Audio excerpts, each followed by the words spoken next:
Pemirsa Indo Pauliau, salam sehat dan sukses selalu. Saya Sunardi Mulia, hari ini akan membawakan ulasan HAM dengan judul Tema HAM Sedunia 2022, Martabat, Kebebasan, dan Keadilan untuk Semua. Tanggal 10 Desember diperingati secara rutin setiap tahunnya sebagai Hari Hak Asasi Manusia. Pertama kalinya HAM itu diatur lewat Universal Declaration of Human Rights yang diterbitkan oleh PBB pada tahun 1948 bertempat di Paris, Prancis. Di dalam dokumen tersebut dijelaskan tentang beragam hak manusia yang tak bisa diganggu-gugat keberadaannya. Hak asasi manusia adalah hak yang melekat pada semua manusia, tanpa memandang ras, jenis kelamin, kebangsaan, etnis, bahasa, agama, atau status lainnya. Hak asasi manusia termasuk hak untuk hidup dan kebebasan. Kebebasan dari perbudakan dan penyiksaan, kebebasan berpendapat dan berekspresi, hak untuk bekerja dan pendidikan, dan banyak lagi. Setiap orang berhak atas hak-hak ini tanpa diskriminasi dari siapapun. Pengertian tersebut ada dalam Undang-Undang Nomor 39 Tahun 1999 tentang hak asasi manusia. Karena manusia adalah makhluk ciptaan Tuhan, maka HAM wajib dihormati, dijunjung tinggi, dan dilindungi oleh negara, pemerintah, termasuk setiap orang. Tujuannya supaya HAM dapat menjaga kehormatan dan melindungi hak, harkat, dan martabat manusia. Hari HAM Sedunia tahun 2022 diperingati pada Sabtu, tanggal 10 Desember 2022. Tema yang diusung dalam perayaan kali ini adalah martabat, kebebasan, dan keadilan untuk semua. Dignity, freedom, and justice for all. Tetapi kita di Indonesia pada tahun 2022 ini, tema yang diangkat pada Hari HAM Sedunia ke-74 adalah pemajuan hak asasi manusia untuk setiap orang menuju Indonesia maju. Makna dignity berarti harga diri. Dengan tema ini, Hari HAM Sedunia 2022 mengajak masyarakat internasional untuk bisa menghargai harga diri milik orang lain dengan cara tidak menjelekkan nama seseorang yang berpotensi menurunkan harga dirinya. Makna freedom adalah kebebasan seseorang, hal yang penting dan melekat di dalam dirinya.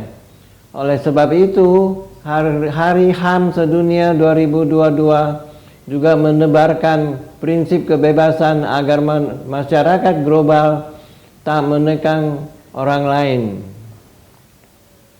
Makna justice for all yang artinya ingin menyebarkan pengaruh keadilan bagi seluruh umat manusia. Penerapan dilakukan tanpa memandang fisik atau sosial, harta, etnis, dan lain-lain. Jelang peringatan 75 tahun Deklarasi Universal Hak Asasi Manusia yang akan dirayakan pada 10 Desember 2023, PBB meluncurkan kampanye selama setahun untuk menampilkan Universal Declaration of Human Rights dengan berfokus pada warisan, relevansi, dan aktivismenya. Dalam beberapa dekade terakhir ini, Deklarasi Universal HAM menjadi dasar untuk memperluas sistem perlindungan HAM yang saat ini juga berfokus pada kelompok rentan seperti penyandang disabilitas, masyarakat adat, dan kaum migran. Martabat dan persamaan hak telah terus-menerus diserang dalam beberapa tahun terakhir. Saat dunia menghadapi tantangan baru dan berkelanjutan pandemi COVID-19, konflik antara negara, meledaknya ketidaksetaraan, sistem keuangan global yang porak-poranda, rasisme, perubahan iklim, dan hak-hak menjadi pedoman yang tindakan kolektif tidak kita bersama. Pertanyaannya, bagaimana dengan kondisi HAM di Indonesia? Menurut catatan Komisi Nasional Hak Asasi Manusia atau Komnas HAM, sedikitnya ada 12 kasus pelanggaran HAM berat di Indonesia yang belum terselesaikan, yaitu ke-1, peristiwa 1965 sampai 1966. Kedua, peristiwa penembakan misterius 1982 sampai 1985. Ketiga, peristiwa Talang Sari 1989. Keempat, peristiwa Trisakti. Kelima, peristiwa Semanggi 1 dan 2.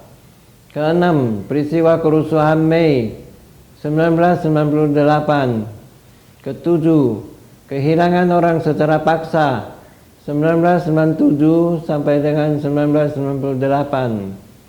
8. Peristiwa Wasior Wamena. Ke-9, peristiwa pembantaian Dukun Santet di Banyuwangi 1998. 10. Peristiwa Simpang KKA atau Simpang Kraf 1999. 11. Peristiwa Jambu Keopok 2003. 12. Peristiwa Rumah Gudang 1989 sampai 1998. 13. Kasus Paniai 2014. Pemirsa Indo Pauliau, sampai di sini dulu pertemuan kita pada hari ini. Semoga pembahasan yang kami bawakan hari ini bermanfaat bagi kita semua. Mohon share ke teman-teman dan subscriber. Sampai jumpa lagi dengan bahasan yang lebih menarik. Terima kasih.